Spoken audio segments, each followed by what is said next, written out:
नमस्कार दोस्तों, स्वागत है आप सभी का हमारे YouTube चैनल एग्ज़ाम बार में। आज का जो टॉपिक मैं लेके आया हूँ वो है अखिल भारतीय शिक्षा समागम। और आज का टॉपिक मैं ये क्यों लेके आया हूँ उसका रीज़न है।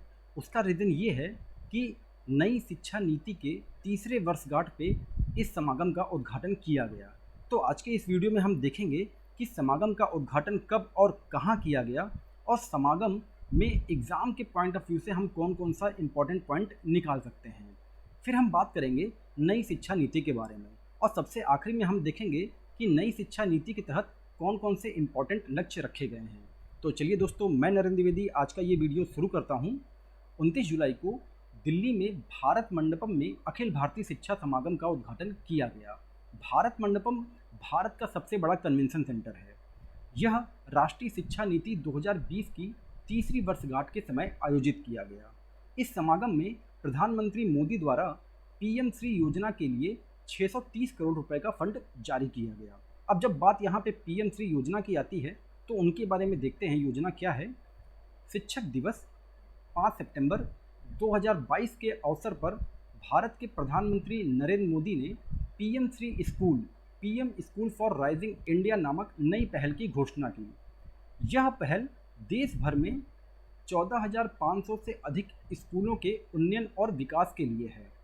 इस पहल का उद्देश्य केंद्र सरकार, राज्य सरकार द्वारा संचालित स्कूलों में चयनित मौजूदा स्कूलों को मजबूत करना है। अब हम आगे बात करेंगे समागम में और कौन सा इम्पोर्टेंट पॉइंट निकल के आता है। राष्ट्रीय शिक्षा नीति 2020 की तीसरी वर्षगांठ के अवसर पर केंद्रीय शिक्षा मंत्री धर्मेंद्र प्रधान ने उल्लास नव भारत साक्षरता कार्यक्रम के प्रतीक चिन्ह, नारा, जन जन साक्षर और मोबाइल एप्लीकेशन का शुभारंभ किया। उल्लास का जो फुल फॉर्म है वो है understanding life long learning for all in society. Ullas mobile application बुनियादी साक्षरता को व्यापक रूप से सुलभ बनाने के लिए प्रौद्योगिकी की क्षमता का उपयोग करने की दिशा में एक महत्वपूर्ण उपलब्धि है। अब हम बात करते हैं दोस्तों नई शिक्षा नीति की, क्योंकि इसकी तीसरी वर्षगांठ 29 जुलाई को मनाई गई है। 29 जुलाई 2020 को इसे घोषित किया गया था। इसका उद्देश्य छात्रों के बुनियादी मानवीय मूल्यों को ध्यान में रखते हुए भविष्य की चुनौतियों का सामना करने के लिए तैयार करना है। अंतिम राष्ट्रीय शिक्षा नीति वर्ष 1986 में बनाई गई थी, जिसमें वर्ष 1992 में संशोधन किया गया था।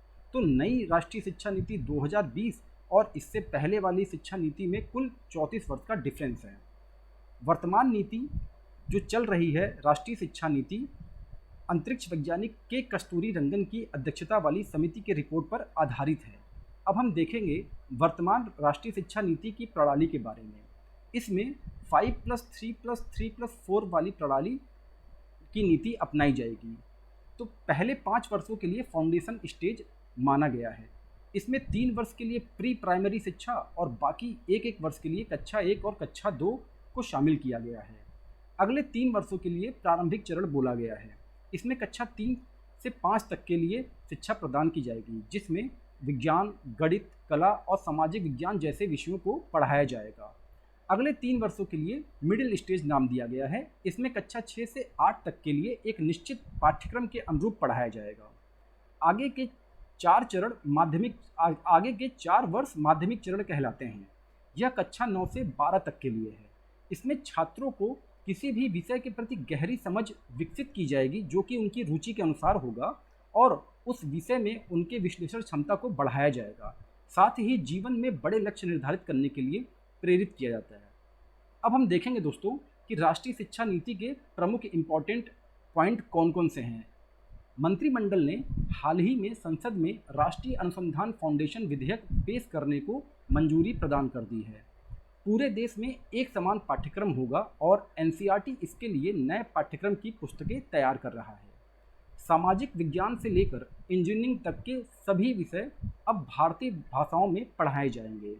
हाल ही में राष्ट्रीय शिक्षा नीति 2020 के अंतर्गत सभी बोर्डों के लिए मूल्यांकन दिशा निर्देश स्थापित करने के उद्देश्य के साथ एनसीईआरटी ने भारत के पहले राष्ट्रीय मूल्यांकन नियामक परख को अधिसूचित किया है।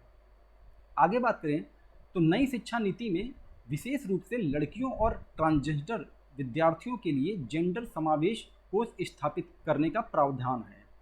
कक्षा 6 से ही शैक्षिक पाठ्यक्रम में व्यावसायिक शिक्षा को शामिल कर दिया जाएगा और इसमें इंटर्नशिप की व्यवस्था भी की जाएगी। मतलब जैसे अगर आपकी रुचि म्यूज़िक में है तो आपको किसी म्यूज़िक इंस्टीट्यूट भेज के आपका इंटर्नशिप करवाया जाएगा। अगर स्पोर्ट में है तो स्पोर्ट एकेडमी में भेज के आपको इंटर्नशिप प्रदान की जाएगी। साथ ही कक्षा 6 से कंप्यूटर कोडिंग की शिक्षा दी जाएगी। छात्रों के समग्र विकास के लक्ष्य को ध्यान में रखते हुए कक्षा 10 और कक्षा 12 की परीक्षाओं में बदलाव किया जाएगा। इसमें फ्यूचर में सेमेस्टर या ऑब्जेक्टिव प्रश्न आदि जैसे सुधारों को शामिल किया जा सकता है। अब आगे बात करें तो राष्ट्रीय शिक्षा नीति के तहत ग्रेजुएशन के सिलेबस में मल्टीपल एंट्री और एग्जिट व्यवस्था को अपनाया गया है।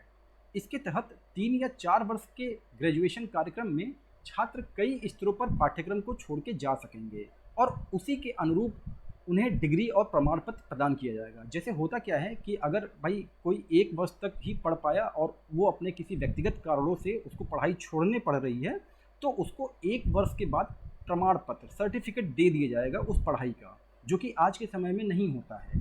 और 2 वर्षों बाद उसको एडवांस डिप्लोमा का एक डिग्री या सर्टिफिकेट मिल जाएगा। 3 वर्षों के बाद स्नातक की डिग्री और 4 वर्षों के बाद शोध के साथ स्नातक की डिग्री उसको प्रदान की जाएगी।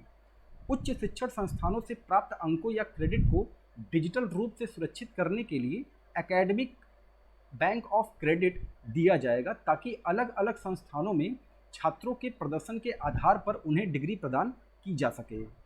आगे बात करें जो इसके इम्पोर्टेंट लक्ष्य हैं वो ये हैं कि नई शिक्षा नीति के अंतर्गत केंद्र व राज्य सरकार के सहयोग से शिक्षा क्षेत्र पर जीडीपी के 6% हिस्से के सार्वजनिक व्यय का लक्ष्य रखा गया है।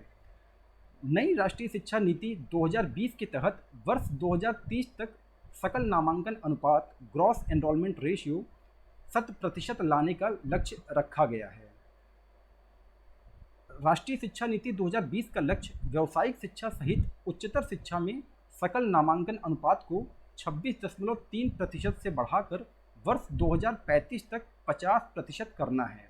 उच्चतर शिक्षा संस्थानों में 3.5 करोड़ नई सीटें जोड़ी जाएंगी। इस नीति का लक्ष्य 2030 तक 100% युवा और प्रौढ़ साक्षरता की प्राप्ति करना है। तो ये रहे हमारे राष्ट्रीय शिक्षा नीति के कुछ इम्पॉर्टेंट टारगेट्स की। तो दोस्तों आज का ये वीडियो यहीं पे समाप्त होता है, लेकिन समाप्त करने से पहले मैं आपसे जानना चाहूँगा कि क्या आपको पता है कि राष्ट्रीय शिक्षा दिवस कब मनाया जाता है और अंतर्राष्ट्रीय शिक्षा दिवस कब मनाया जाता है? अगर आपको पता है तो आप उसको कमेंट सेक्शन में ज़रूर बताएं। तब तक के लिए चलते हैं दोस्तों। जय हिंद, जय भारत।